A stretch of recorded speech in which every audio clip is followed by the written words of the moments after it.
Figures were provided during discussions between the ministry's officials and Senate members on Thursday, and it was noted that the pandemic has severely affected regional trade as a whole. Rwandan exports fell from $116 million in 2019 to just $54 million in the following year. Trade between Rwanda and the EAC fell by 8% during the same period, with exports to the bloc falling by as much as 53.2% and imports climbing by 3.7%. I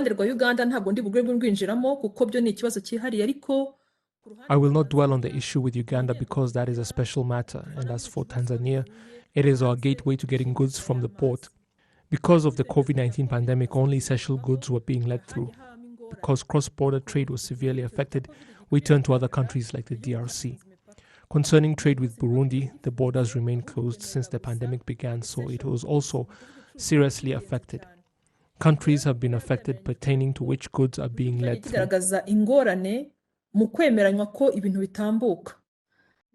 The minister also noted that the pandemic has shown the importance of promoting locally produced goods instead of relying on imports.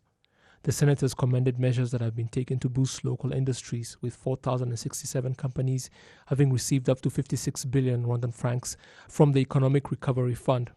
But they also pointed out that more needs to be done to boost cross-border trade.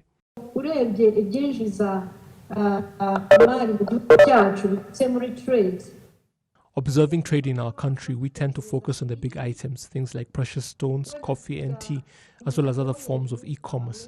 However, we must not forget informal trade. And so what can we do to boost that as well?